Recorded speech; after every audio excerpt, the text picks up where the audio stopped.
आप सभी साथियों का एक बार फिर से मैं आपके अपने यूट्यूब चैनल हिंदी ज्ञान पब्लिकेशन पे हार्दिक स्वागत और अभिनंदन करता हूं।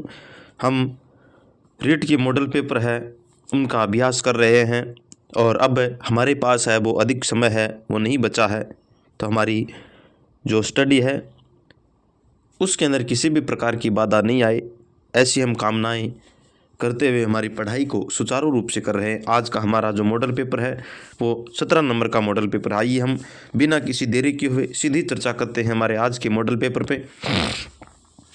हम सामाजिक अध्ययन के 60 प्रश्न है वो करने वाले हैं और इसका 91 नंबर का प्रश्न यानी पहला प्रश्न है, सामाजिक अध्ययन की विशेषता नहीं है। हाँ और नहीं को सबसे पहले में ध्यान रखना है।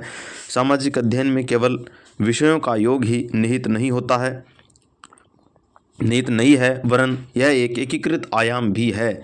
यह एक एकीकृत आयाम भी है, बिल्कुल सही है। सामाजिक अध्ययन इस तथ्य को समझने में सहायता प्रदान करता है कि आज का मानव संपूर्ण विश्व में आर्थिक और राजनीतिक रूप से कैसे अप्रयत्नशील है। यहाँ इस शब्द को हमें समझना है और ये शब्द हमें लेकर के जाएगा हमारी विशेषताओं से संबंधित जो पूछा है उसके अंदर, इसे हमें एक बार छोड़ना है।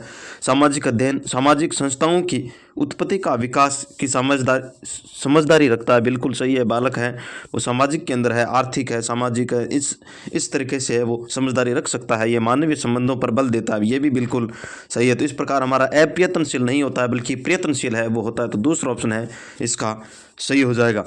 चलते हैं हम अगले प्रश्न की ओर। हमारा जो 92 नंबर का प्रश्न है वह है कि सामाजिक अध्ययन की प्रकृति है। सामाजिक अध्ययन की प्रकृति है, सामाजिक अध्ययन का क्षेत्र व्यापक होता है। सामाजिक अध्ययन का संबंध सभी विषयों से होता है। सामाजिक अध्ययन के विषय में अध्ययन से बालकों में सामाजिकता का विकास आता है। उपयुक्त सभी, बिल्कुल सभी सही है। इसके अंदर सामाजिक अध्ययन के क्षेत्र बहुत बड़ा होता है और संबंधी यानी अध्ययन संबंधी सभी विषयों की जानकारी इसके अंदर ली जाती है और यह बालकों के लिए सामाजिकता का विकास है वो करता है। इस प्रकार हमारा जो चौथा ऑप्शन है वो बिल्कुल सही हो गया। अब चलते हैं हम अगले प्रश्न की ओर। हमारा 93 नंबर का प्रश्न है, निम्न में से सामाजिक अध्ययन की विषय वस्तु में शामिल नहीं है। हम जल्दी जल्दी प्रश्नों को इसलिए कर रहे हैं क्योंकि आप सभी के पास है अब समय है वो नहीं है, समय का अभाव है। इस चलते हुए हम प्रश्नों को है वो गति है वो जल्दी रखेंगे।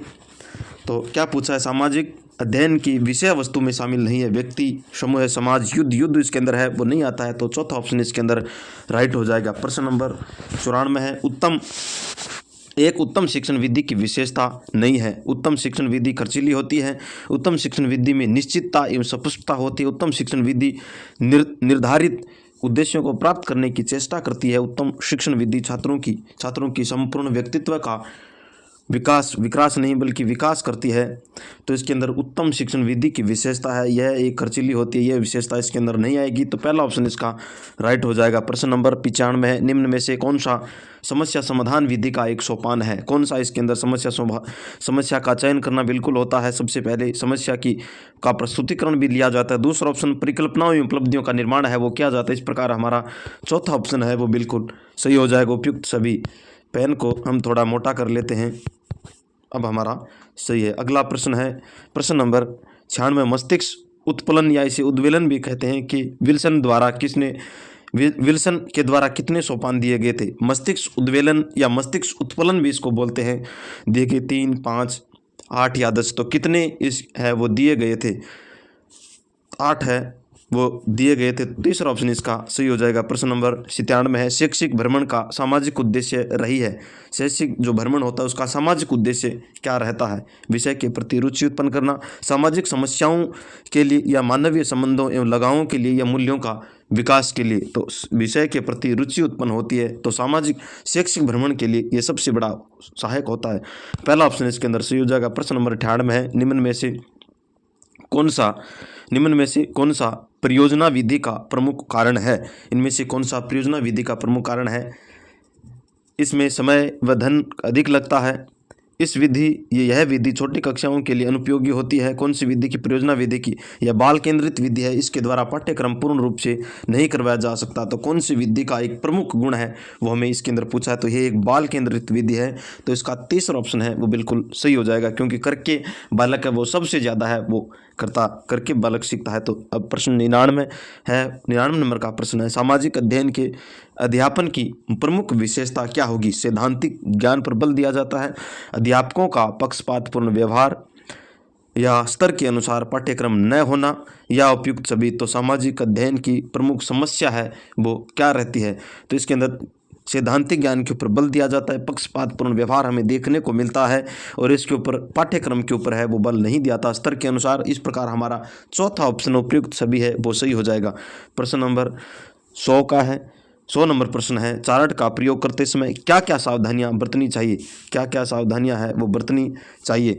चार्ट का प्रदर्शन करते समय संकेत का प्रयोग करना चाहिए, कक्षा में प्रदर्शन हेतु उचित स्थान होना चाहिए, चार्ट स्पष्ट चमकीले रंगों से बनाना चाहिए। बिल्कुल उपयुक्त सभी है, इसका सही हो जाएगा। इसके अंदर प्रदर्शन करते समय संकेतों का प्रयोग बिल्कुल होना चाहिए, और उचित स्थान पर ही हमें खड़ा होकर के उसको प्रदर्शित करने के लिए स्थान होना चाहिए। चार्ट स्पष्ट है वो चमकीला, स्पष्ट और चमकीला होना चाहिए। इस प्रकार हमारा चौथा ऑप्शन है इसका सही हो जाएगा। प्रश्न नंबर 101 है, राजस्थान के किस सभ्यता स्थल से अशोक एवं गोल मंदिर के अवशेष प्राप्त होते हैं? ये वेरी इंपॉर्टेंट प्रश्न है।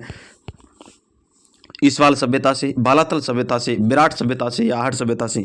हम विधिवत रूप से हम जानते हैं कि हमारी प्रश्नों की जो श्रृंखला चल रही है उसके अंदर हम सभ्यताओं से संबंधित है वो प्रश्न हमारा करवाया जा रहा है। तो विराट सभ्यता है ऐसी सभ्यता है जिससे अशोक से संबंधित है। वो हमें क्या मिलते हैं? स्तंभ है, गोल मंदिर मिले हैं, बौद्ध जो धर्म है उससे संबंधित हमें कुछ चीज़ें मिलती हैं। तो विराट सभ्यता इसके अंदर राइट हो जाएगा, तीसरा ऑप्शन हमारा सही हो जाएगा। प्रश्न नंबर 102 है, राजस्थान एकीकरण के तीसरे चरण संयुक्त राजस्थान की वार्षिक आय है वो कितनी थी? वेरी इंपॉर्टेंट है, तीसरे चरण की पूछी है। पहले की 184 थी, हमें इसको भी याद रखना है। तो तीसरे की कितनी होगी?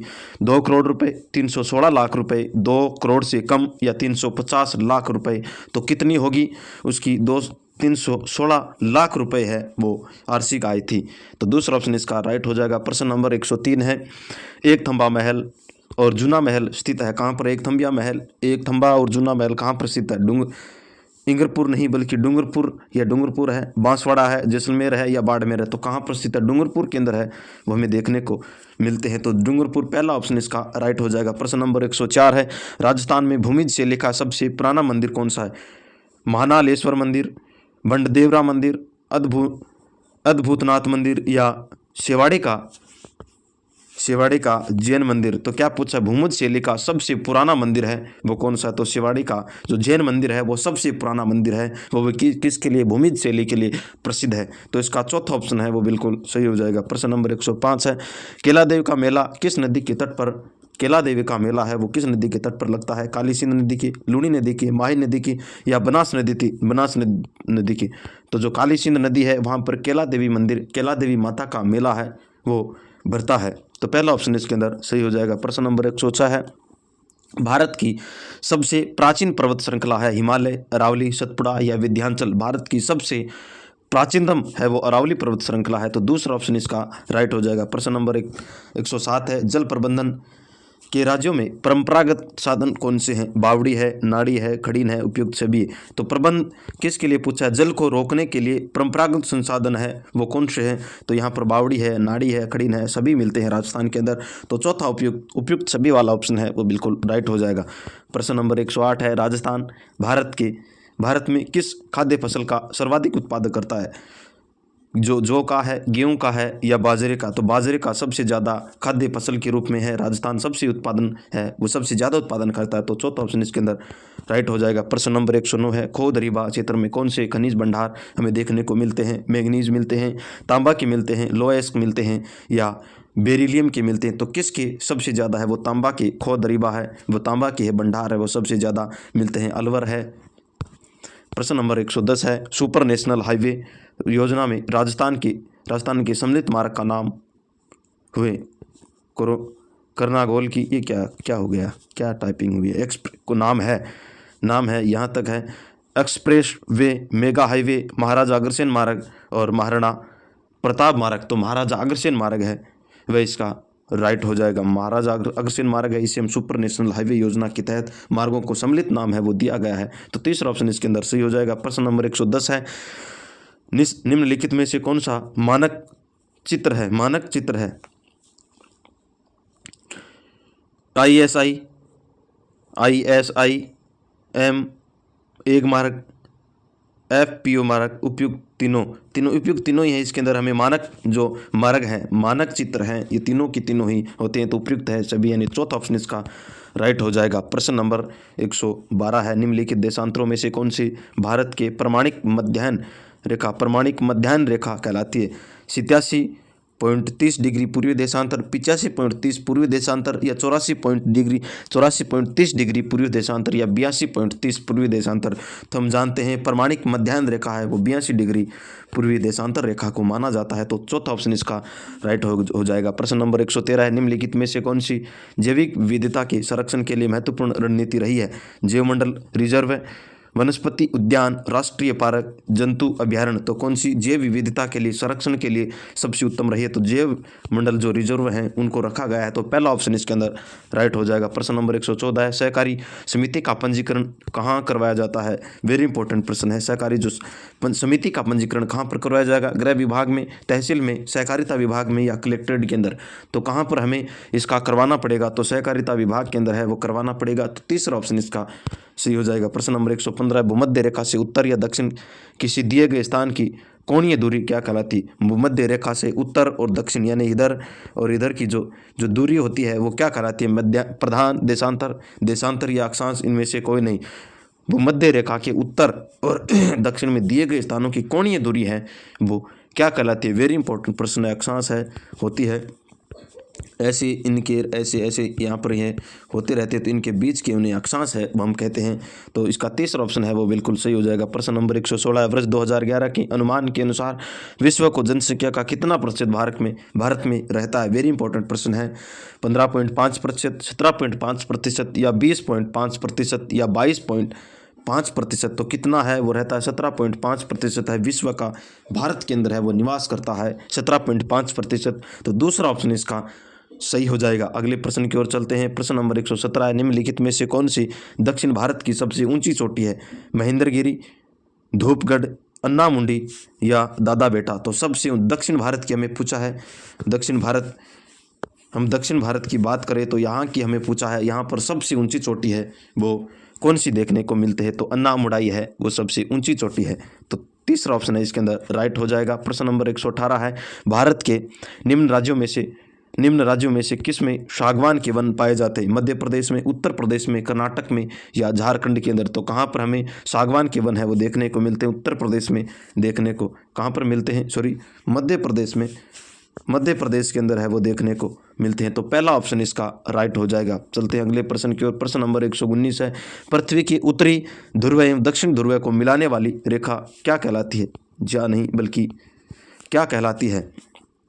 अक्षांश रेखा, देशांतर रेखा, अंतर्राष्ट्रीय रेखा, या मिलन रेखा? क्या पूछा? उत्तरी से दक्षिण ध्रुव यानी यहाँ से यहाँ का जो ध्रुव है इसको मिलाने वाली जो रेखा होती है इसे कौन सी रेखा है वो कहा जाता है? तो ये देशांतर रेखा कहलाती है। दूसरा ऑप्शन इसका राइट हो जाएगा।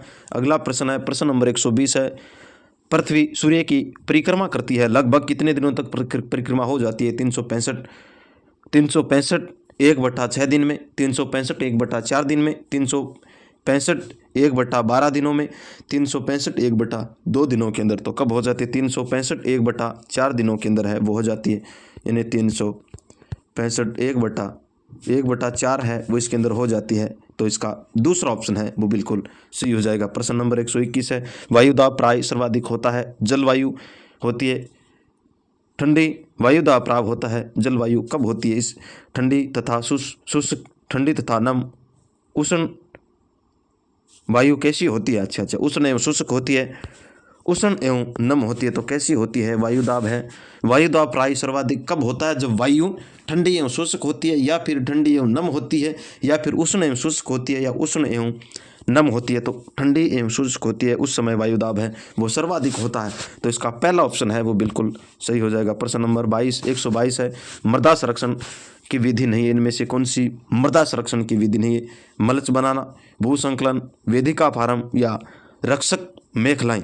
तो भू संकलन होती है वो मृदा संरक्षण की विधि है वो नहीं होती है। इस भू संकलन है ज़मीन से निकलने वाली जो बवंडर होते हैं इससे मृदा है वो इधर उधर खिंडती रहती है, तो इससे यह मृदा संरक्षण है वो नहीं होती है। तो दूसरा ऑप्शन है इसका सही हो जाएगा प्रश्न नंबर 123 है। ग्लोबल पर वायु दाब पेटियों की संख्या कितनी होती है? ग्लोब के ऊपर वायु दाब पेटियों की संख्या कितनी होती है? वेरी इंपॉर्टेंट प्रश्न रहने वाला है। 5 पेटियां, 6 पेटियां, 7 पेटियां या 8 पेटियां? तो 7 पेटियां, वायु दाब के अंदर 7 पेटियां हैं वो हमें देखने को मिलती है। तो तीसरा ऑप्शन इसका सही हो जाएगा। प्रश्न नंबर 124 है। विश्व पर्यावरण दिवस कब मनाया जाता है? 7 सितंबर को, 8 अप्रैल को, 5 जून को या 8 मार्च को? तो कब मनाया जाता है? 5 जून को विश्व पर्यावरण दिवस है वो मनाया जाता है। तो इसका तीसरा ऑप्शन है वो बिल्कुल सही हो जाएगा। प्रश्न नंबर 125 की ओर चलते हैं। प्रश्न नंबर 125 है। उपोष्ण दाब क्षेत्र से उपध्रुवीय निम्न वायु दाब की ओर चलने वाली पवनें क्या कहलाती है? यानी उपदाब से, यहाँ पर उपोष्ण से निम्न दाब की ओर, उपध्रुव की ओर चलने वाली जो वायु दाब पवनें होती हैं वो क्या कहलाती हैं? ये हमें पूछा है। पछुआ पवनें, व्यापारिक पवनें या मानसूनी पवनें या ध्रुवीय पवनें? तो उपोष्ण वायु दाब वायु ध्रुव से वायु दाब की ओर चलने वाली उपोष्ण दाब क्षेत्र से उपध्रुवीय, अच्छा ये पूछा है हमें। तो पछुआ पवनें, व्यापारिक पवनें या फिर मानसूनी पवनें ध्रुवीय, तो ये पछुआ पवनें हैं वो होती है। तो पहला ऑप्शन इसका सही हो जाएगा। प्रश्न नंबर 126 है। राज्यसभा के बारे में असंगत है कौन सा? हमें राज्यसभा के बारे में गलत कथन को हमें छांटना है। राज्यसभा एक स्थायी सदन है, बिल्कुल सही है। राज्यसभा सदस्यों का कार्यकाल 6 वर्ष के लिए होता है, यह भी सही है। राज्यसभा का कार्यकाल 6 वर्ष के लिए नहीं होता, राज्यसभा कभी भंग नहीं होती। राज्यसभा के सदस्यों का कार्यकाल 6 वर्ष के लिए होता है। राज्यसभा तो हमें गलत पूछा, तो ये तीसरा होगा। अगला देखते हैं। राज्यसभा की 1/3 सदस्य प्रति 2 वर्ष के लिए सेवानिवृत्त होते हैं, यह भी सही है। इस प्रकार हमारा जो तीसरा ऑप्शन है वो बिल्कुल गलत हो जाएगा और हमें गलत ही पूछा है, तो तीसरा ऑप्शन इसका हो जाएगा। प्रश्न नंबर 127 है। राष्ट्रपति किसकी सिफारिश पर लोकसभा को उसके निश्चित कार्यकाल से पूर्व भंग कर सकता है? किसके सिफारिश के ऊपर? लोकसभा अध्यक्ष की, प्रधानमंत्री की, उपराष्ट्रपति की या राष्ट्रपति स्वयं विवेक से? राष्ट्रपति स्वयं के विवेक से। तो किसकी सिफारिश के ऊपर राष्ट्रपति है वो लोकसभा को भंग है वो कर सकता है? तो प्रधानमंत्री की सिफारिश के ऊपर है वो करता है, राष्ट्रपति स्वयं कभी भी नहीं ले सकता। तो दूसरा ऑप्शन इसका सही हो जाएगा। प्रश्न नंबर 128 है। भारतीय संविधान का कौन सा अनुच्छेद सर्वोच्च न्यायालय के अभिलेख न्यायालय का स्थान प्रदान करता है? वेरी इंपॉर्टेंट प्रश्न है। अनुच्छेद 143, अनुच्छेद 131, अनुच्छेद 129, अनुच्छेद 132। तो अनुच्छेद 129 है, यह अभिलेख न्यायालयों से संबंधित है। अनुच्छेद 132 और अनुच्छेद 133 है, यहाँ पर विशेष प्रकार के प्रावधान हैं वो दिए गए हैं हमें। तो इसका तीसरा ऑप्शन है वो सही हो जाएगा। प्रश्न नंबर 129 है। राज्य मंत्रिपरिषद और राज्यपाल के बीच संबंध स्थापित करता कौन होता है? राज्य मंत्रिपरिषद और राज्यपाल के बीच में कौन होता है? मुख्य सचिव, मुख्यमंत्री, मुख्य सूचना आयुक्त या सूचना राज्य मंत्री? तो राज्य मंत्रिपरिषद और राज्यपाल के बीच में कड़ी के रूप में काम है वो मुख्यमंत्री का है वो रहता है। तो दूसरा ऑप्शन इसके अंदर राइट हो जाएगा। अगले प्रश्न की ओर चलते हैं। प्रश्न नंबर 130 है। अनुच्छेद 170 के अनुसार राज्य की विधानसभा के सदस्यों की अधिकतम संख्या व न्यूनतम संख्या, यानी अधिक तो कितनी होनी चाहिए और कम है वो कितनी होनी चाहिए? कौन सी अनुच्छेद यानी 170? हमें ये भी ध्यान रखना है। ये भी पूछा जा सकता है कि संविधान के कौन से अनुच्छेद के तहत विधानसभा के अंदर सदस्यों की अधिकतम और न्यूनतम संख्या निर्धारित की गई है? तो वो संविधान का 170 का अनुच्छेद है, ये हमें ध्यान रखना है। 60 और 200, 445 व 60, 500 व 60 या 50। तो हमें कितनी सदस्य, अधिकतम तो कितने होने चाहिए और न्यूनतम है वो कितने होने चाहिए हमें पूछा है। तो अधिकतम तो हमारे पास 500 होने चाहिए और न्यूनतम है वो 60 होने चाहिए। तो तीसरा ऑप्शन है इसके अंदर सही हो जाएगा। तीसरा ऑप्शन बिल्कुल राइट हो जाएगा। प्रश्न नंबर 131 है। भारतीय संविधान की प्रस्तावना में कितने प्रकार की स्वतंत्रताओं का उल्लेख है? 3, 4, 5 और 2। कितनी भारतीय संविधान की प्रस्तावना के अंदर है वो कितने का उल्लेख है? तो 5 स्वतंत्रताएं हमें देखने को मिलती हैं। तो इसका तीसरा ऑप्शन है वो बिल्कुल राइट हो जाएगा। प्रश्न नंबर 132 है। किस मौलिक अधिकार को डॉक्टर अंबेडकर ने संविधान की आत्मा और हृदय कहा? वेरी इंपॉर्टेंट प्रश्न है।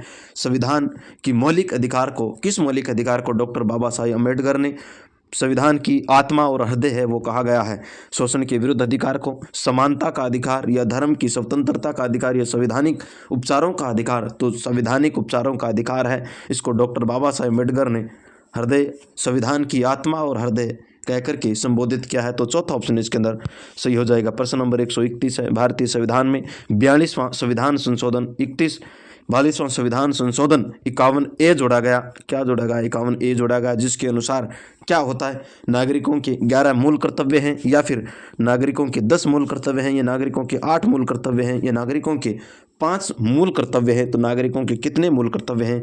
नागरिकों के 10 मूल कर्तव्य है, उसके बाद 1 मूल कर्तव्य है वो और जोड़ा गया था। तो इसके अंदर दूसरा ऑप्शन है जो 51A के अंदर है, वो 10 मूल कर्तव्य है वो निर्धारित किए गए हैं। तो दूसरा ऑप्शन इसके अंदर राइट हो जाएगा। हमारा अगला प्रश्न नंबर 134 है, निम्नलिखित में से असंगत है, इनमें से कौन सा कथन है असंगत है? अंतःकरण की स्वतंत्रता अनुच्छेद 25 के अंदर क्या यह सही है? तो अंतःकरण की स्वतंत्रता अनुच्छेद 125 में, धार्मिक प्रबंधन की जो अनुच्छेद ये 128 में, या बाल श्रम प्रतिनिषेध है वो 24 में, धार्मिक अभिव्यक्ति के लिए के लिए हर समुदाय की स्वतंत्रता अनुच्छेद 27 में। तो हमें इसके अंदर अंतःकरण की स्वतंत्रता 25 के अंदर है, बिल्कुल सही है, लेकिन धार्मिक जो प्रबंधन की स्वतंत्रता है वो अनुच्छेद 29 के अंदर है, वो देखने को मिलती है, 28 के अंदर नहीं है। तो ये ऑप्शन इसका गलत हो जाएगा। और बाल श्रम निषेध किसी भी 16 वर्ष से कम बालक को आप कार्य के अंदर है वो नहीं लगा सकते। तो ये भी होगा, इसका सही होगा। और धार्मिक अभिव्यक्ति का सिद्धांत, अभिव्यक्ति समुदाय की स्वतंत्रता का अनुच्छेद 27 के अंदर ये भी सही है। तो इस प्रकार इसका दूसरा ऑप्शन है वो हमारे पास गलत आ गया और हमें गलत ही पूछा है, तो दूसरा ऑप्शन इसका हो जाएगा। प्रश्न नंबर 135 की ओर चलते हैं। चक्रवात की दिशा क्या होती है? वेरी इंपॉर्टेंट प्रश्न है। एक प्रश्न आपको चक्रवात से संबंधित देखने को मिलेगा और एक प्रश्न आपको वायु इससे संबंधित देखने को मिलेगा। वायु से हमें ऐसा भी पूछा जा सकता है कि पछुआ पवनें क्या होती है, ये व्यापारिक पवनें कौन सी होती है, ऐसा भी प्रश्न, या पी पवनें किसे कहते हैं, एस पवनें किसे कहते हैं, ऐसा प्रश्न हमें देखने को मिल सकता है। इसके साथ हमें जो पवनों की विभिन्न देशों के अंदर नाम है, चिकवा पवनें हैं, हरमट पवनें हैं, इस प्रकार की जो पवनों के नाम भी हमें देखने को मिल सकता है कि कहाँ पर किस पवन को किस नाम से है वो जाना जाता है, ये भी प्रश्न हमें देखने को मिल सकता है। तो आपको पहले से ही प्रिपेयर होना है। प्रश्न नंबर 135 है, चक्रवात की दिशा क्या होती है? उत्तरी गोलार्ध में घड़ी है, यह पड़ी नहीं है भाई, घड़ी की सुई के विपरीत, और दक्षिणी गोलार्ध में घड़ी की सुई के अनुकूल होती है, या उत्तरी गोलार्ध में घड़ी की सुई के अनुकूल और दक्षिणी गोलार्ध में घड़ी की सुई के विपरीत होती है। उत्तरी गोलार्ध में घड़ी की सुई के विपरीत और दक्षिणी गोलार्ध में घड़ी की सुई के विपरीत होती है। उत्तरी गोलार्ध तथा दक्षिणी गोलार्ध दोनों में घड़ी की सुई के अनुकूल होती है। तो चक्रवात की दिशा है वो कैसी होती है? तो उत्तरी गोलार्ध में घड़ी की सुई के विपरीत होता है और दक्षिणी गोलार्ध में घड़ी के सुई के अनुकूल होता है। कहने का मतलब यहाँ उत्तरी गोलार्ध और ये दक्षिणी गोलार्ध है, तो उत्तरी गोलार्ध के अंदर जो घड़ी है उसके तो विपरीत हो जाएगी और दक्षिणी गोलार्ध के अंदर घड़ी की सुई के विपरीत हो जाएगी। तो इस प्रकार कौन से में घड़ी सुई के विपरीत और अनुकूल, यह तो पहला ऑप्शन इसके अंदर राइट हो जाएगा। यह हमें ध्यान रखना है, हमें कंफ्यूज करता है। तो इस प्रकार ये प्रश्न 135 का पहला ऑप्शन है वो बिल्कुल सही हो जाएगा। प्रश्न नंबर 36 है, वर्तमान जयपुर के आसपास का क्षेत्र महाजनपद काल किस नाम से जाना जाता था? वेरी इंपॉर्टेंट प्रश्न है। वर्तमान हम जयपुर की बात करते हैं तो इसके आसपास का जो क्षेत्र है उसमें महाजनपद काल के नाम से किस नाम से है वो जाना जाता था? सूरसेन के नाम से, मत्स्य के नाम से, शिवी के नाम से, या जांगल के नाम से? तो किस नाम से है वो देखने को मिलता है, तो मत्स्य है वो महाजनपद के नाम से। जयपुर का आसपास का जो क्षेत्र था उसे मत्स्य जनपद के नाम से पुकारते थे। तो दूसरा ऑप्शन है इसके अंदर सही हो जाएगा। प्रश्न नंबर 137 की ओर चलते हैं। मौर्य काल में जिलों का प्रशासन अधिकारी कौन होता था? वेरी इंपॉर्टेंट प्रश्न है। मौर्य काल के अंदर एक प्रश्न आपको देखने को मिलेगा और एक प्रश्न मंदिरों से संबंधित देखने को मिलेगा। समाहर्ता, स्थानिक, सन्निधाता या आठविक? तो मौर्य काल के अंदर जो जिलों का जो प्रशासन का अधिकारी होता था वो स्थानिक होता था। तो दूसरा ऑप्शन इसके अंदर बिल्कुल राइट हो जाएगा। प्रश्न नंबर 138 है, किस अभिलेख के द्वारा ज्ञात होता है कि स्कंदगुप्त ने मौर्यों के द्वारा निर्मित सुदर्शन झील के जीर्णोद्धार यानी पुनरुद्धान है वो करवाया गया था? ये कौन से स्कंदगुप्त की बात कर रहे हैं? स्कंदगुप्त के द्वारा कौन से अभिलेखों के माध्यम से हमें ज्ञात होता है कि सुदर्शन झील का पुनर्निर्माण है वो करवाया गया था? इलाहाबाद प्रशस्ति के अंदर, भाबरू अभिलेख के अंदर, जूनागढ़ अभिलेख के अंदर, या हाथी गुंफा का अभिलेख? तो कौन सी अभिलेख के अंदर हमें देखने को मिलता है? जूनागढ़ अभिलेख हमें यह सूचना देता है कि स्कंदगुप्त ने मौर्य काल के द्वारा जो निर्मित सुदर्शन झील थी उसका पुनर्निर्माण है वो करवाया था, जिसे हम जीर्णोद्वार है वो कहते हैं। तो जूनागढ़ अभिलेख के अंदर है, यह हमें जानकारी मिलती है। तो तीसरा ऑप्शन इसके अंदर राइट हो जाएगा। प्रश्न नंबर 139 है मुगल बादशाह नहीं, मुगल बादशाह हो जाएगा। मुगल बादशाह बहादुर शाह, जिसे मुज्जम के नाम से, ने दिसंबर 1707 में किसी आमेर का शासक बनाकर आमेर का नाम मोमिनाबाद रखा था। किसने रखा था? बहादुर शाह ने रखा था। स्वाई जय सिंह, ईश्वर सिंह, विजय सिंह या कृष्ण सिंह। तो किस बादशाह ने जयपुर के शासक आमेर सिंह यानी आमेर के एक ही शासक को बना करके और जयपुर का नाम है वो क्या रखा था? मोमिनाबाद रखा था। वेरी इंपॉर्टेंट प्रश्न है। तो कौन सा था ऐसा? विजय सिंह था। विजय सिंह इसके नाम की अदला बदली हुई थी। तो इसका तीसरा ऑप्शन है वो बिल्कुल सही हो जाएगी। प्रश्न नंबर 140 है प्राचीन भारतीय साहित्य में किसे यद्वीप के नाम से जाना जाता है? किसी हम यद्वीप के नाम से है वो जानते हैं। चंपा को, जावा को, मलाया को या बोर्निया को? तो प्राचीन भारतीय साहित्य में यद्वीप के नाम से है वो जावा को जाना जाता है। तो दूसरा ऑप्शन इसके अंदर सही हो जाएगा। प्रश्न नंबर 141 है महास्नानागार सिंधु सभ्यता किस स्थान से प्राप्त होते हैं? हड़प्पा से, मोहनजोदड़ो से, लोथल से या चूहंदड़ो से? वेरी इंपॉर्टेंट प्रश्न है और ये प्रश्न बार बार पूछा जाता है। तो मोहनजोदड़ो के अंदर हमें सबसे बड़ा स्नानागार मिलता है।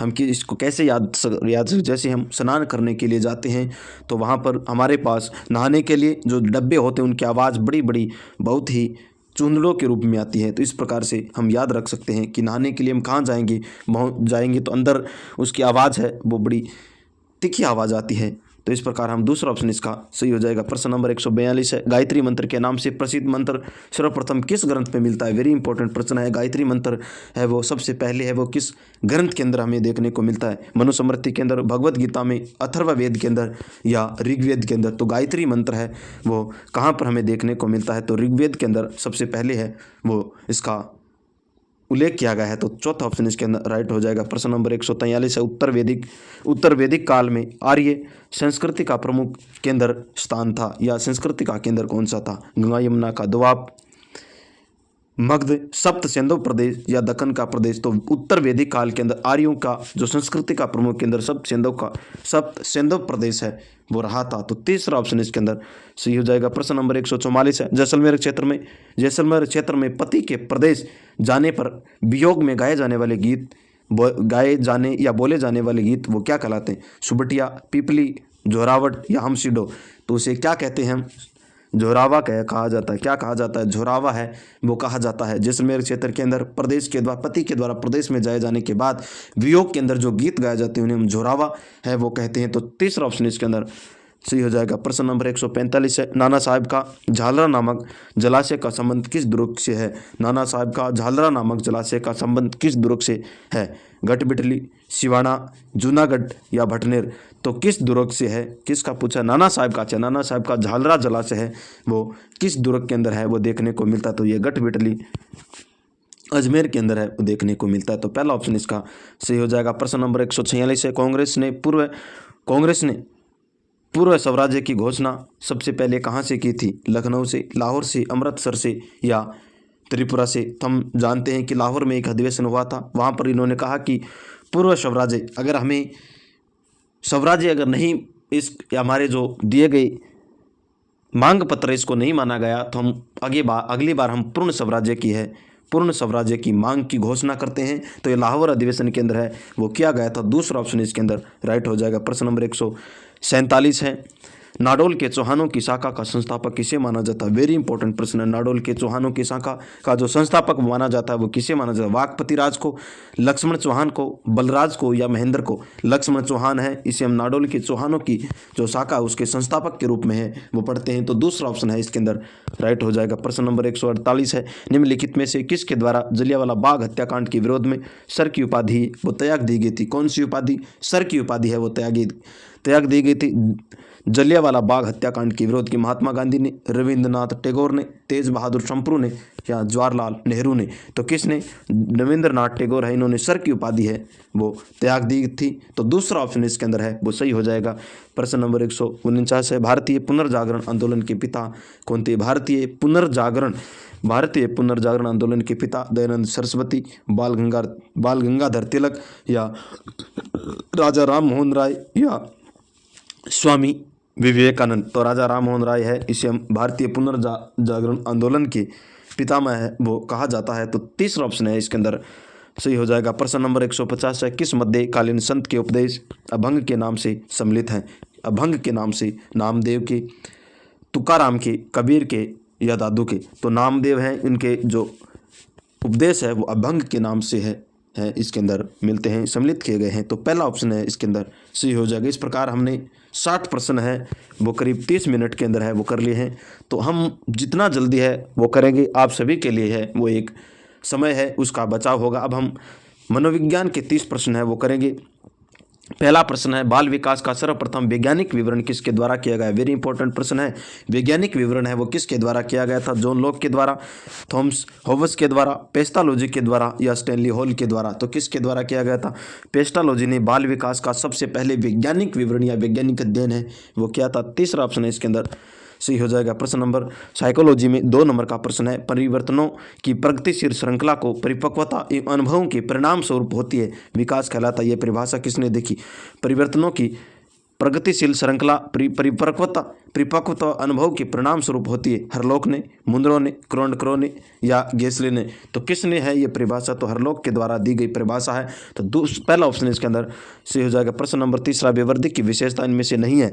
हाँ और नहीं को सबसे पहले में गोला कर लेना है। अभिवर्धिक का संबंध केवल आकार बढ़ने से होता है। विवृद्धि से परिवर्तन, अभिवृद्धि के परिवर्तन विवृद्धि सूचक होते हैं। विवृद्धि का सीधा मापन संभव नहीं है।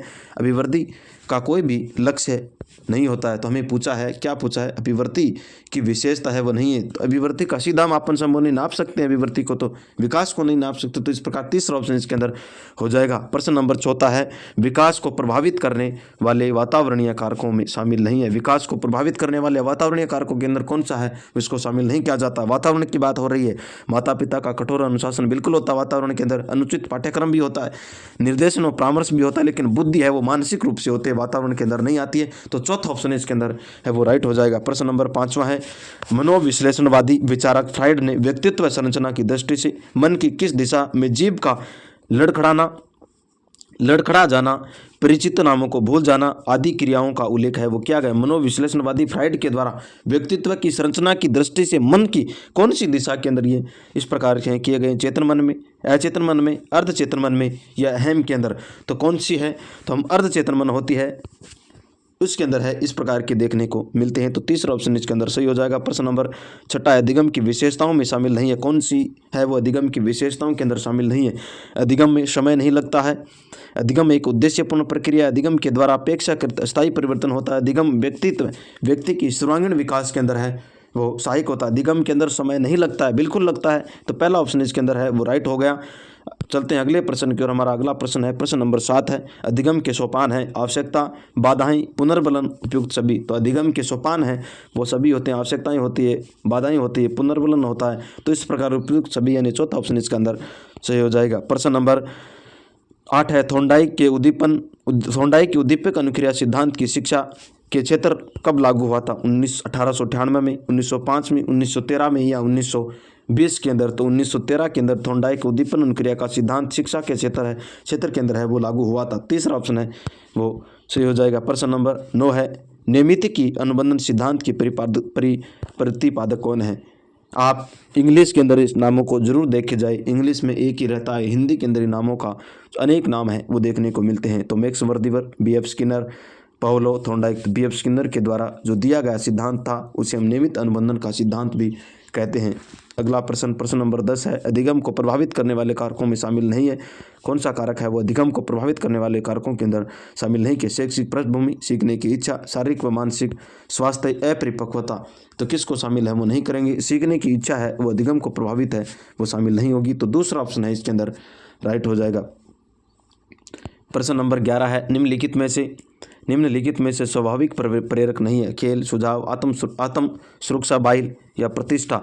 तो कौन सा है? आत्म सुरक्षा है। आत्म सुरक्षा बाइल इसके अंदर है, स्वाभाविक प्रेरक के अंदर नहीं आता है।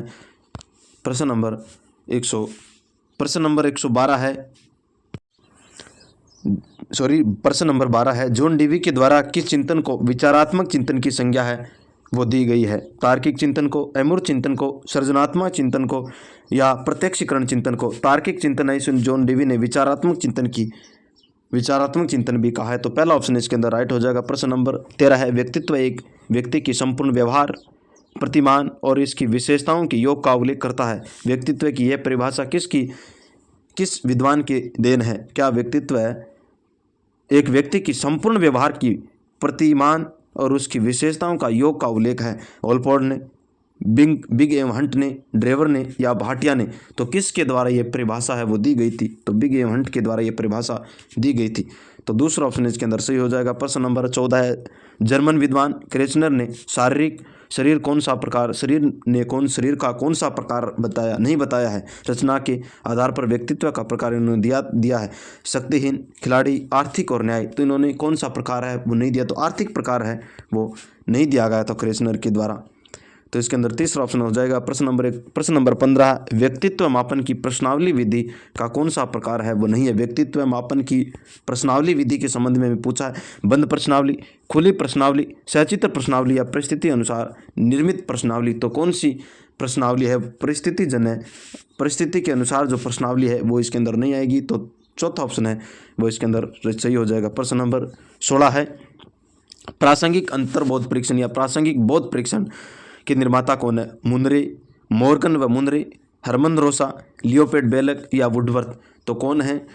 लियोपोल्ड बेलक हैं, तो तीसरा ऑप्शन है इसके अंदर सही हो जाएगा। प्रश्न नंबर 17 है, बुद्धि सीखने या अनुभव से लाभ उठाने की क्षमता है। बुद्धि उपयुक्त परिभाषा किसने दी? टर्म ने, डियरबॉर्न ने, कॉल्विन ने या बिने ने? बुद्धि सीखने या अनुभव से लाभ उठाने की क्या है एक क्षमता, ये परिभाषा डियरबॉर्न के द्वारा दी गई, तो दूसरा ऑप्शन है इसके अंदर सही हो जाएगा। प्रश्न नंबर 18 है, गेरिट के द्वारा बताए गए बुद्धि के प्रकारों में शामिल नहीं है। गेरिट के द्वारा बताई गई बुद्धि के प्रकारों के अंदर कौन सा शामिल नहीं है? अमूर्त बुद्धि, सामाजिक बुद्धि, यांत्रिक बुद्धि या मूर्त बुद्धि? तो गेरिट ने कौन से प्रकार हैं वो बताई है। यांत्रिक बुद्धि इन्होंने नहीं बताया। मूर्त बुद्धि और सामाजिक बुद्धि है, यांत्रिक बुद्धि है, वो किसके द्वारा? थॉर्नडाइक के द्वारा बताया गया था। किसके द्वारा? थॉर्नडाइक के द्वारा है वो बताया गया था, थॉर्नडाइक ने बताया था, तो तीसरा ऑप्शन इसके अंदर सही हो जाएगा। प्रश्न नंबर 19 है, निम्न में से असंगत विकल्प का चयन करना है। एक तरफ बुद्धि के सिद्धांत दे रखे हैं, दूसरी तरफ प्रवर्तक दे रखे हैं, तो इसके अंदर कौन सा है वो इसके अंदर शामिल नहीं है, ये हमें पूछा है। समूह तत्व का सिद्धांत थ्रस्ट ने दिया, बिल्कुल सही है। प्रतिदर्श एवं न्याय का सिद्धांत थॉमसन ने, तरल एवं रव्य का सिद्धांत कैटल ने व हॉर्न ने, त्रिस्तरीय सिद्धांत थ्रस्टन के द्वारा दिया गया। किसके द्वारा? त्रिस्तरीय सिद्धांत गार्डनर ने नहीं दिया था, गार्डनर ने बहुबुद्धि का सिद्धांत है वो बहुबुद्धि का सिद्धांत दिया था। त्रिस्तरीय सिद्धांत थ्रस्टन के द्वारा दिया गया था, चौथा ऑप्शन इसके अंदर राइट हो जाएगा। प्रश्न नंबर 20 है, व्यक्तित्व विभिन्नता के आधार पर शिक्षा देने हेतु निम्न में से कौन सा विकल्प है उपयुक्त होता है? क्या व्यक्तित्व विभिन्नता के आधार पर शिक्षा देने के लिए लिंग के आधार पर बालकों का कक्षा में विभाजन करना चाहिए? लिंग के आधार पर गृह कार्य विभिन्नता करनी चाहिए? बुद्धि के आधार पर कक्षा में विभाजन? बाल केंद्रित शिक्षण विधियों के आधार पर विभाजन करना चाहिए? तो बाल केंद्रित आधार पर तो व्यक्तित्व की बात करें तो बुद्धि के स्तर पर बालकों का कक्षा के अंदर विभाजन होना चाहिए, तो ये तीसरा ऑप्शन है इसके अंदर हम सही मानेंगे। अगला प्रश्न है, प्रश्न नंबर 21 है, बालक के मानसिक स्वास्थ्य का पर हानिकारक प्रभाव डालने वाले कारकों के अंदर कौन सा शामिल नहीं है? सहनशीलता, अनुचित पाठ्यक्रम, पारिवारिक निर्धनता, पूर्वाग्रह का प्रचलन। बालक के मानसिक स्वास्थ्य पर हानिकारक प्रभाव डालने वाला इनमें से कौन सा है वो नहीं है? तो सहनशीलता नहीं होगा और सभी होंगे, यह तो इसके अंदर हानिकारक प्रभाव डालते हैं, तो पहला ऑप्शन इसके अंदर हो जाएगा। प्रश्न नंबर 22 है, तनाव को कम करने के अप्रत्यक्ष उपायों में शामिल है। अप्रत्यक्ष नहीं भैया, अप्रत्यक्ष के अंदर है। बाधाओं को नष्ट या दूर करना, अन्य लक्ष्यों का प्रतिस्थापन करना, कार्यविधि में परिवर्तन करना या तादात्म्य में स्थापित तनाव को कम करने के लिए अप्रत्यक्ष के अंदर तो तादात्म्यकरण है, हो जाएगा दूसरे के साथ अपने आप को समायोजित करना, आइडेंटिफिकेशन करना, तो इसका चौथा ऑप्शन है वो सही हो जाएगा। प्रश्न नंबर 23 है, प्रतिभाशाली बालकों की विशेषता है, इनमें अमूर्त चिंतन की योग्यता पाई जाती है, मूर्त जो दिखता है, मूर्त का जो नहीं दिखता, ये भी सही। सामाजिक संवेदनात्मक दृष्टिकोण दृढ़ होता है, ये भी सही। ऐसे बालकों का कुशल नेतृत्व की क्षमता होती है। उपयुक्त सभी यानी चौथा ऑप्शन इसके अंदर सारे हैं वो सही हो जाएगा। प्रश्न नंबर 24 की ओर चलते हैं। प्रश्न नंबर 24 है, निम्नलिखित में से कौन सा बालक मंदबुद्धि बालकों की श्रेणी के अंदर है, वो नहीं आता है। मंगोलिज्म, क्रेटिनिज्म, आइजोलिक, हाइड्रोसफेली। तो मंगोलिज्म आते हैं, क्रेटिनिज्म आते हैं, लेकिन आइजोलिक ये इसके अंदर है, कौन सा ये इसके अंदर है वो नहीं आते हैं। हाइड्रोसफेल्सी तो होते हैं, सबसे ज़्यादा होते हैं, तो इस प्रकार तीसरा ऑप्शन इसके अंदर है वो राइट हो जाएगा। मंगोलियन का में इनका हाइट है वो 3 फुट होती है। शरीर जो इसका सिर है वो हाइट के शरीर से ज़्यादा होता है, 10 से 12 इंच का होता इनका सिर है। इस प्रकार की इनकी विशेषताएं हैं। प्रश्न नंबर 24 का 3 हो जाएगा। प्रश्न नंबर 25 की ओर चलते हैं। डिस्फ्रेक्सिया का संबंध किससे? लेखनी से संबंधित, लेखनी संबंधी वित्तक्रम से संबंधित, पठन या वाचन संबंधी वित्तक्रम, या गणितीय वित्तक्रम या लेखन पठन गणितीय व्यतिक्रम से। तो डिस्फ्रेक्सिया का जो संबंध है वो किससे है? तो लेखन पठन गणितीय वित्तक्रम होती है, इससे संबंधित होता है, तो चौथा ऑप्शन इसके अंदर सही हो जाएगा। प्रश्न नंबर 26 है, सृजनशीलता की विशेषताओं में शामिल नहीं है, हाँ और नहीं को सबसे पहले हमें ध्यान रखना है। कौन सी विशेषता? संवेदनशीलता, स्व केंद्रितता, अदूरदर्शिता या स्वपन दृष्टा। तो सृजनशीलता की विशेषता है वो कौन सी नहीं है? अदूरदर्शिता इसके अंदर नहीं आएगा और सभी इसके अंदर है वो शामिल होते हैं, तो तीसरा ऑप्शन इसके अंदर राइट हो जाएगा। प्रश्न नंबर 17 है, सृजनात्मकता के विकास में शिक्षक की भूमिका क्या होनी चाहिए? सृजनात्मकता के विकास करना में बालक के अंदर, तो उसके अंदर शिक्षक की क्या भूमिका होनी चाहिए? कक्षा का वातावरण दबाव से मुक्त तथा प्रजातांत्रिक बनाना चाहिए, चालकों में आत्मविश्वास की भावना जागृत करना, बालकों की कल्पनाशीलता को सृजनात्मक रूप से देखना चाहिए, उपयुक्त सभी। तो सभी तरीके से इसके अंदर है वो होने चाहिए। कक्षा का वातावरण है दबाव के मुक्त होना चाहिए, प्रजातांत्रिक वातावरण उसके इनको बालकों के लिए होना चाहिए, बालकों का आत्मविश्वास और भावना को जागृत करना, कल्पनाशीलता और सृजनात्मकता का रूप में देखना चाहिए। तो इस प्रकार चौथा ऑप्शन उपयुक्त सभी है वो इसका राइट हो जाएगा। अगले प्रश्न की ओर चलते हैं। प्रश्न नंबर 28 है, निम्न में से शिक्षण की विशेषता है वो नहीं है। शिक्षण कला व विज्ञान दोनों है, शिक्षण एक विकासात्मक प्रक्रिया है, शिक्षण एक शारीरिक प्रक्रिया है, शिक्षण एक स्वउद्देश्य प्रक्रिया। क्या पूछा है इसके निम्नलिखित में से शिक्षण की एक विशेषज्ञ विशेषता इसके अंदर है वो नहीं है, ये हमें पूछा है। तो शिक्षण एक शारीरिक प्रक्रिया नहीं हो सकती, तो तीसरा ऑप्शन है वो इसके अंदर राइट हो जाएगा। प्रश्न नंबर 29 है, ऐसा परीक्षण जिसका एक निश्चित उत्तर होना चाहिए और उस पर परीक्षक की व्यक्तिगत रुचि का प्रभाव भी नहीं पड़े, यह मूल्यांकन शिक्षण के किस विशेषता में समाहित होगा? विश्वसनीयता में, वस्तुनिष्ठता में, वैधता में या व्यापकता के अंदर? तो जिसके ऊपर किसी भी प्रकार का है वो प्रभाव नहीं पड़े, वो एक वस्तुनिष्ठता के अंदर है वो आता है, तो दूसरा ऑप्शन इसके अंदर सही हो जाएगा। प्रश्न नंबर 30 है, निम्न में से कौन सा पाठ्यचर्या 2005 का मार्गदर्शी सिद्धांत है वो नहीं है। मार्गदर्शी सिद्धांत है इनके कौन सा नहीं है? बच्चों को समग्र विकास के अवसर उपलब्ध कराना, ये तो होता ही है सबसे ज़्यादा इसके अंदर, यानी पहला ऑप्शन सही होगा। पढ़ाई को रटन प्रणाली से मुक्त कराना, ये भी सही। अंग्रेजी भाषा को शिक्षा नहीं, अंग्रेजी भाषा की शिक्षा इसके अंदर नहीं है।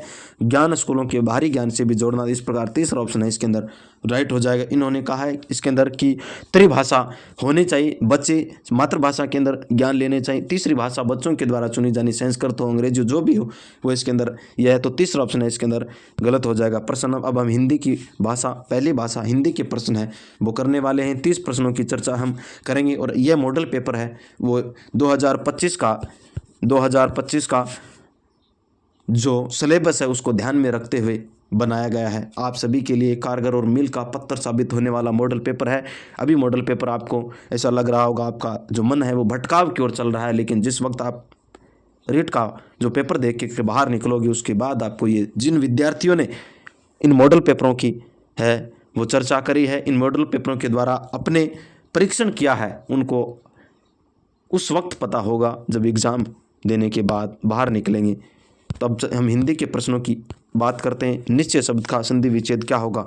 निष्धनचय, निष्धनचय, नि है धन, नि है विसर्ग प्लस चय, निश्चय धन चय, तो निश्चय है इसका क्या हो जाएगा? नि विसर्ग प्लस चय हो जाएगा, तो तीसरा ऑप्शन है इसका राइट हो जाएगा। प्रश्न नंबर 32 है, सेल्फ स्टडी शब्द क्या होता है? सेल्फ स्टडी एक प्रकार का विदेशी शब्द है। तो देखते हैं, अंग्रेज तद्भव आगत शब्द, देशज तो ये आगत शब्द हो गया। तो दूसरा ऑप्शन इसके अंदर राइट हो जाएगा। प्रश्न नंबर 33 है, महत्वपूर्ण शब्द का समास विग्रह वो क्या होगा? महत्वपूर्ण हमें शब्द दे रखा है, इसका समास विग्रह महत्व में पूर्ण, महत्व के लिए पूर्ण, महत्व से पूर्ण, महत्व और पूर्ण, महत्व से पूर्ण होता है। तो इसका तीसरा ऑप्शन है वो महत्व से पूर्ण है, ये सही हो जाएगा। सॉरी, महत्व से बिल्कुल सही है, इसके अंदर तीसरा ऑप्शन है वो सही हो जाएगा। प्रश्न नंबर 34 है, टाइम मैनेजमेंट के लिए उपयुक्त शब्द है? समयाभाव, समय प्रबंध, समय नियोजन, समय निर्धारण। वेरी इंपॉर्टेंट प्रश्न है, ऐसे प्रश्न में देखने को मिलते हैं।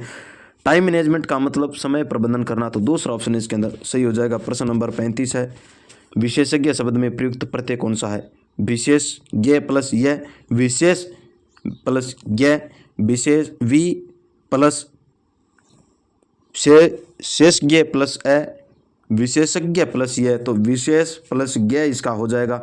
तो दूसरा ऑप्शन है वो इसका सही हो जाएगा। प्रश्न नंबर 36 की ओर चलते हैं। प्रश्न नंबर 36 है, नरक शब्द का बहुवचन रूप क्या होगा?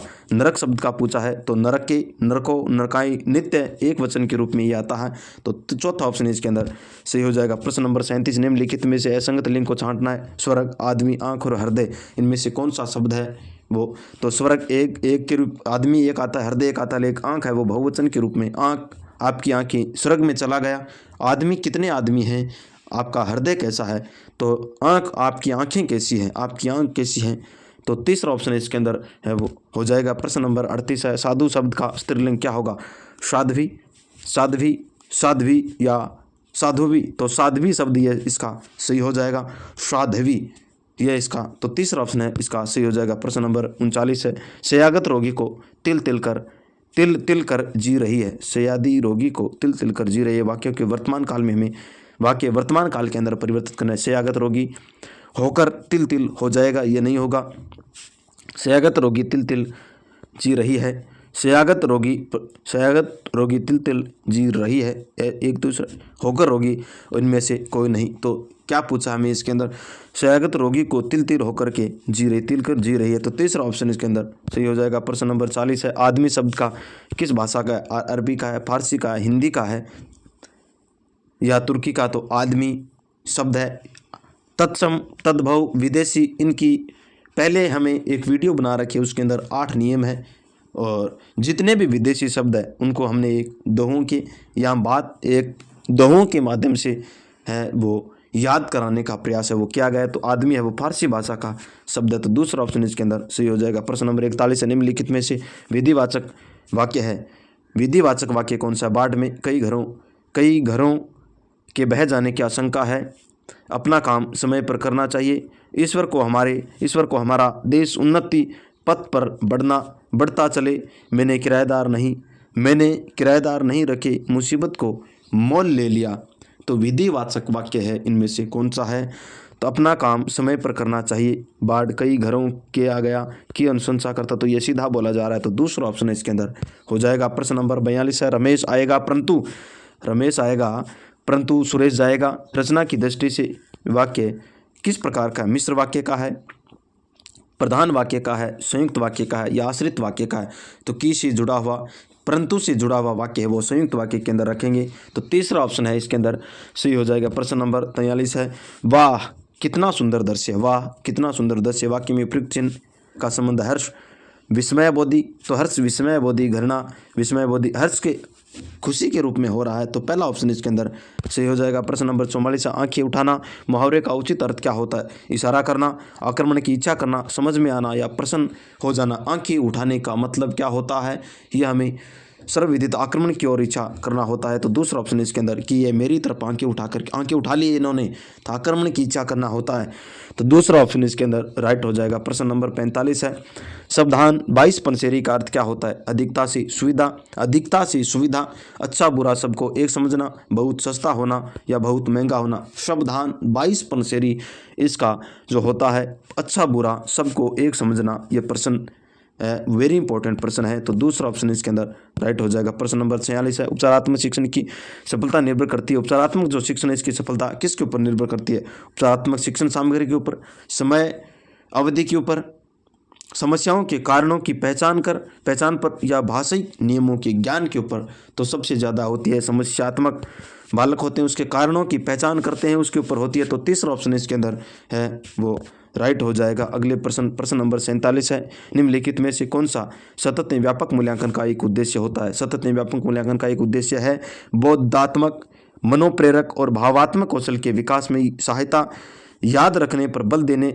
के बदले सीखने की प्रक्रिया में बल देना, अध्यापन एवं अधिगम प्रक्रिया को शिक्षक केंद्रित कार्यकलाप बनाना, छात्रों के सीखने की प्रक्रिया एवं परिवेश के बारे में उपयुक्त निर्णय लेना। तो क्या पूछा है? सतत मूल्यांकन का जो प्रमुख उद्देश्य होता है वो होता है अध्यापन अधिगम प्रक्रिया को शिक्षक केंद्रित कार्यकलाप बनाना। यह सतत मूल्यांकन का उद्देश्य है, वो नहीं होता है। 1 मिनट, छात्र सीखने की क्या पूछा है इसके अंदर हमें? प्रमुख एक उद्देश्य क्या होता है सतत मूल्यांकन का? शिक्षक केंद्रित तो नहीं होता है अध्यापन, तो याद रखने की ये भी नहीं, बोध मनोभाव, तो छात्रों को सीखने के प्रक्रिया प्रवेश के बारे में उपयुक्त निर्णय लेना। बोधात्मक, यहाँ पर शिक्षक नहीं, यहाँ पर बालक हो जाएगा। शिक्षक बोधात्मक भावात्मक कौशलों के विकास में सहायता होती है। तो ये पहला ऑप्शन है इसके अंदर है वो राइट हो जाएगा। कौन सा? पहला ऑप्शन है वो राइट हो जाएगा। अगला प्रश्न नंबर 48 है, प्रश्नों के कई प्रकार होते हैं, पौधे एवं जानवरों में 4 अंतर बताइए। यह प्रश्न किस प्रकार के प्रश्नों के अंदर हम प्रश्नों का उदाहरण है? लघुतरात्मक, वस्तुनिष्ठ प्रश्न, अति लघुतरात्मक प्रश्न, या इनमें से क्या पूछा इन्होंने? 4 जानवरों का, तो अति लघुतरात्मक के अंदर है वो शामिल हो जाएगा। वस्तुनिष्ठ तो व लघुतरात्मक के अंदर हम थोड़े से शब्दों का ज़्यादा, इसके अंदर कम से कम 50 शब्द है, इसके अंदर 20 से 30 शब्द है वो आते हैं। तो तीसरा ऑप्शन है वो इसके अंदर क्या पूछा है? अति लघुतरात्मक के अंदर हम 4 पूछ लिया है, तो 4 हमें इसके अंदर लघुतरात्मक 5, कम से कम 50 शब्द तो हो ही जाएंगे। तो पहला ऑप्शन इसके अंदर राइट हो जाएगा। माफ़ी चाहूँगा, तो पहला ऑप्शन है इसके अंदर लघुतरात्मक के अंदर हम रखेंगे। अति लघुतरात्मक तो और ही छोटा हो गया, 30, तो हम कम से कम 4 नाम लिख रहे हैं, तो 4 नियमों का हम 50 तो शब्द मान ही सकते हैं। तो पहला ऑप्शन इसके अंदर है वो सही हो जाएगा। प्रश्न नंबर 49 है, बच्चों में भाषा प्रवाह उपयुक्त है तार्किक शक्ति का मूल्यांकन करने हेतु लिखित परीक्षा में, मौखिक परीक्षा के अंदर, या व्यक्तित्व परीक्षण, या इनमें से कोई नहीं। तो जो मौखिक परीक्षा होती है उसके अंदर तार्किक शक्ति का विकास होता है, तो दूसरा ऑप्शन है इसके अंदर राइट हो जाएगा। शक्ति का मूल्यांकन करने हेतु तो दूसरा ऑप्शन है वो हो जाएगा। प्रश्न नंबर 50 है, अक्षर बोध प्रणाली के माध्यम से छात्रों में निम्न में से किस शिक्षण संबंधी की कठिनाई का निवारण किया जाता है? क्या पूछा है? अक्षर बोध प्रणाली के माध्यम से वाक्यों के क्रमबद्ध ज्ञान का होता है, उच्चारण शुद्ध होता है, विवरण दोष नहीं आ पाता है, उपयुक्त सभी। तो इसके अंदर उच्चारण संबंधी दोष, अक्षर बोध है वो उच्चारण संबंधी दोष से संबंधित है, वो करवाया जाता है। तो दूसरा ऑप्शन है इसके अंदर राइट हो जाएगा। प्रश्न नंबर 51 है, लगभग 2 साल के बच्चे तार बोली भाषा का प्रयोग करते हैं। तार बोली भाषा का अर्थ क्या होता है? तार से उपयुक्त होने वाले शब्दों का प्रयोग करना, अंग्रेजी शब्दों का प्रयोग करना, या संक्षिप्त वाक्यों का प्रयोग करना, मुख्य अर्थ को व्यक्त करने वाले, यानी जैसे संज्ञा है, क्रिया है, विशेषण है आदि 2 शब्दों वाली अभिव्यक्ति है, इसको हम रखेंगे। तो चौथा ऑप्शन है इसकी ये राइट हो जाएगा।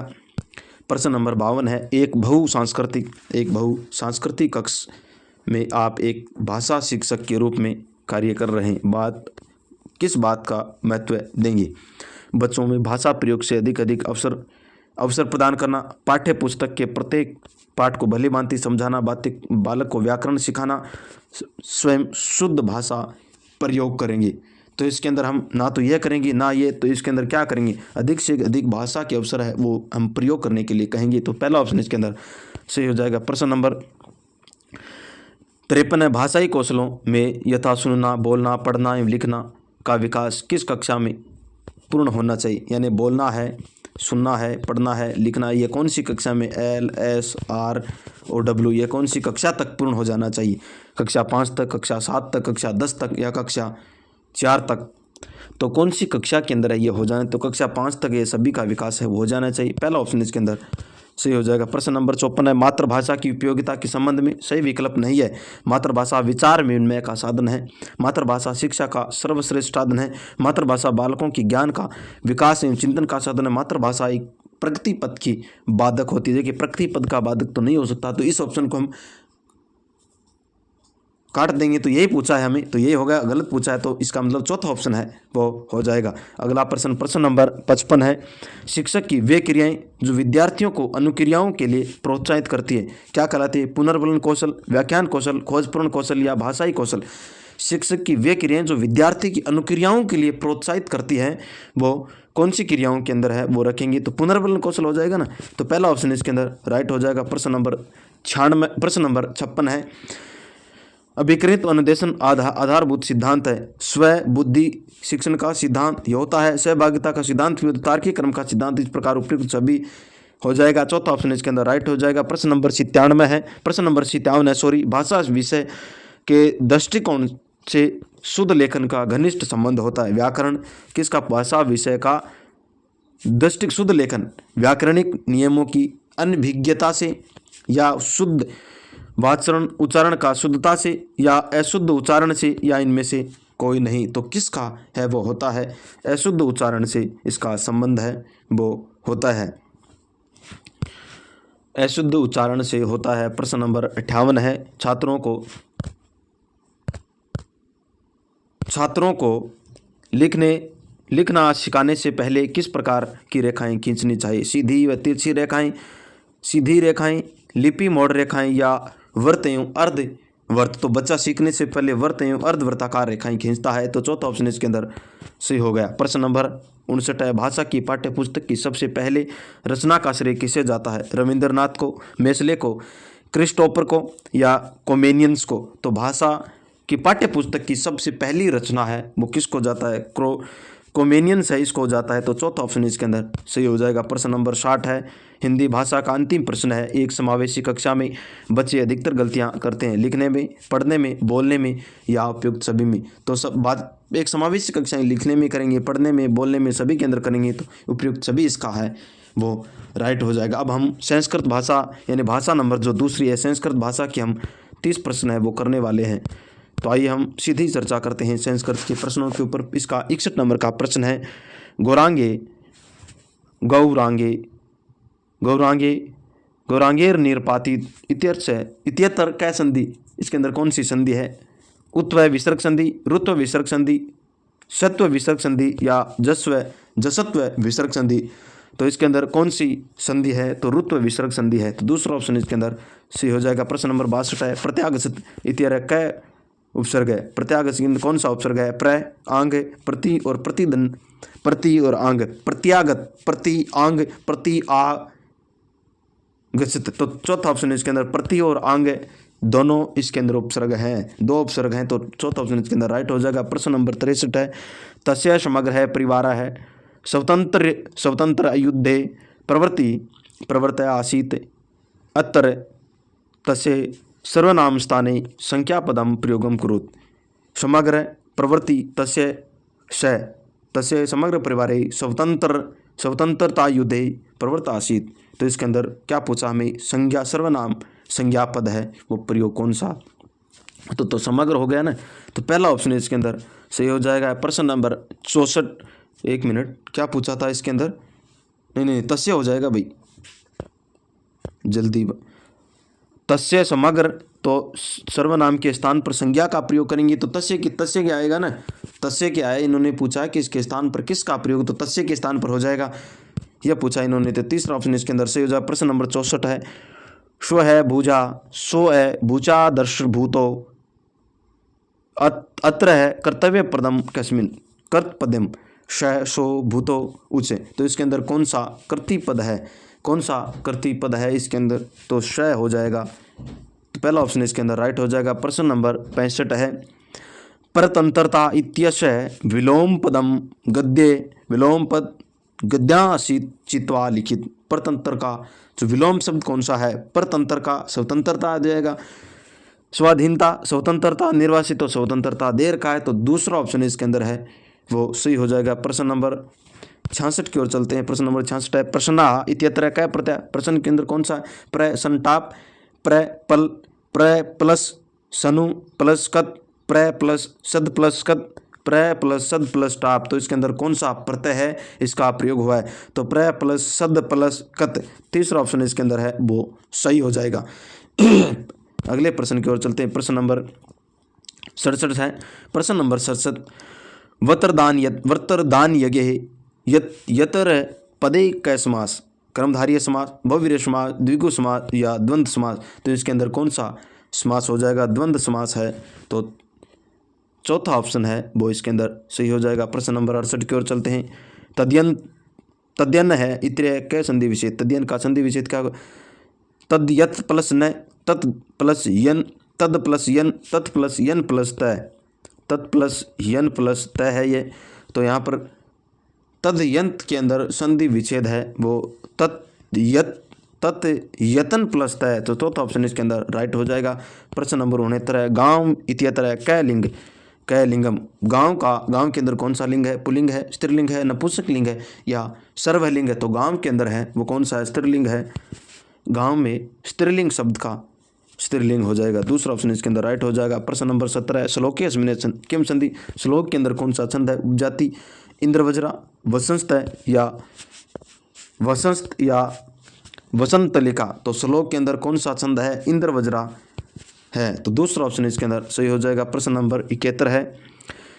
यस्मिन् काव्य विधो शिक्षक पूर्व शब्दानां व्याख्यानं करोति ततः परम श्लोकस्य अर्थ कथयते स विधि के नाम कथति, तो सबसे पहले वाक्य विधि शिक्षक के द्वारा पूर्व शब्दों की व्याख्या कर देता है, तो दंडान्वय विधि, खंडान्वय विधि, व्याख्या विधि या गीत विधि, तो व्याख्या कर देता है तो व्याख्या विधि हो जाएगी, तो तीसरा ऑप्शन इसके अंदर है वो सही हो जाएगा। प्रश्न नंबर 72 है।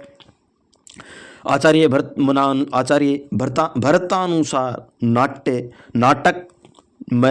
नाटक मंच शिक्षण से प्रमुख उद्देश्यम सन्ति, आदर्श आचार्य भरत मुनि के अनुसार नाटक शिक्षण का प्रमुख उद्देश्य क्या होता है, विनोद जननम, हतोपदेश जननम, विश्रांत जननी, एकांत सर्वाणी, तो उन्होंने कौन से हैं वो बताए हैं, तो उन्होंने विनोद जननम भी बताया, हतोपदेश भी बताया, विश्रांत जननी, इस प्रकार चौथा ऑप्शन ऊपर के तीनों है वो सही है, चौथा ऑप्शन इसके अंदर सही हो जाएगा। प्रश्न नंबर 73 है। कंठस्थया तु या विद्या कस्या शिक्षण से पद्धत्या मूल स्रोते अस्ति, पाठ्यपुस्तक के विधि, प्रत्यक्ष विधि, पाठशाला विधि या समन्वय विधि, तो इसके अंदर जो पाठ्यपुस्तक विधि है इसको हम कंठस्थ विधि के द्वारा है शिक्षण पद्धति है वो करवाई जाती है, तो तीसरा ऑप्शन इसके अंदर सही हो जाएगा। प्रश्न नंबर 74 उच्चारण शिक्षण अनुवाचन प्रश्नोत्तर काठिन्य निवारणादीना च सोपानाम अवसरे शिक्षकेण कै विधि अनुसरणीया, परिष्कार विधि, अनुकरण विधि, व्यवहारिक विधि या प्रश्नोत्तर विधि, तो कौन सी विधि का प्रयोग परिष्कृत विधि का है वो प्रयोग है वो करेगा, तो पहला ऑप्शन इसके अंदर सही हो जाएगा। प्रश्न नंबर 75 भाषा कौशल का अंतिम कौशल है पठन कौशल, लेखन कौशल, भाषण कौशल और श्रवण कौशल। अंतिम कौशल है वो कौन सा होता है, लेखन कौशल है वो होता है LSRW, दूसरा ऑप्शन इसके अंदर सही हो जाएगा। प्रश्न नंबर 76 है। विचार संप्रेषण से प्रभावी माध्यमो अस्ति, विचार संप्रेषण का प्रभावी माध्यम कौन सा होता है, अभिव्यक्ति माध्यम, कौशल माध्यम, शैली या भाषा, तो अभिव्यक्ति का जो माध्यम होता है वो भाषा होती है, तो चौथा ऑप्शन इसके अंदर राइट हो जाएगा। चलते हैं अगले प्रश्न की ओर। 77 नंबर का प्रश्न है। अधोक्ता परीक्षा मौखिक परीक्षा अंग ना अस्ति, कौन सा इनमें से मौखिक परीक्षा का अंग नहीं है, साक्षात्कार परीक्षा, शास्त्रार्थ परीक्षा, नीलपत्र निर्माण परीक्षा या सलाखा परीक्षा, तो कौन सी नीलपत्र निर्माण परीक्षा है वो मौखिक परीक्षा नहीं बल्कि यह कौन सी है, यह लिखित परीक्षा है, कौन सी लिखित परीक्षा है, तो तीसरा ऑप्शन इसके अंदर सही हो जाएगा। प्रश्न नंबर 78 है। अधोक्ता विधे काठिन्य निवारण विधि इते नामाम प्रसिद्ध है, तो अधोलिखित में से काठिन्य निवारण विधि का प्रसिद्ध किसके लिए है, उद्बोधन विधि, स्पष्टीकरण विधि या प्रवचन विधि, अतः त्रियो या ऊपर के तीनों के लिए, तो किसके लिए यह प्रसिद्ध है, तो ये उद्बोधन विधि के लिए भी है, स्पष्टीकरण विधि के अंदर भी होता है और प्रवचन विधि के अंदर भी होता है। इस प्रकार ऊपर के तीनों उपयुक्त सभी, यानी चौथा ऑप्शन है वो इसके अंदर राइट हो जाएगा। प्रश्न नंबर 79 है, वो ये है कि छात्राणाम पूर्व ज्ञानेन स न्यूनतम ज्ञानाम योजना, पूर्व ज्ञान से नवीन ज्ञान की ओर छात्रों के लिए किस में करवाया जाता है? पाठ योजना में, लेखनम में, नीलपत्रम में या दर्शनम में? तो जो पाठ योजना होती है इसके अंदर पूर्व ज्ञान से नवीन ज्ञान की ओर छात्र को ले जाया जाता है। तो पहला ऑप्शन इसके अंदर है वो सही हो जाएगा। प्रश्न नंबर 80 है, प्राचीन शिक्षायाः लक्ष्येषु किम प्रमुखम? प्राचीन शिक्षा का प्रमुख लक्ष्य क्या होता था? वृत्ति प्राप्ति, ज्ञान प्राप्ति, पांडित्य प्राप्ति या मोक्ष प्राप्ति? प्राचीन जो शिक्षा हुआ करती थी उनका प्रमुख लक्ष्य है वो मोक्ष प्राप्ति है, वो हुआ करता था। तो चौथा ऑप्शन इसके अंदर राइट हो जाएगा। अगला प्रश्न यानी प्रश्न नंबर 81 है, पारिवारिकी प्रणाली कस्याम शिक्षा पद्धति आसीत्? पारिवारिक जो प्रणाली है वो शिक्षा की कौन सी पद्धति है? आंग्ल शिक्षा प्रणाली, बौद्ध शिक्षा प्रणाली या वैदिक शिक्षा पद्धति या भारतीय शिक्षा पद्धति?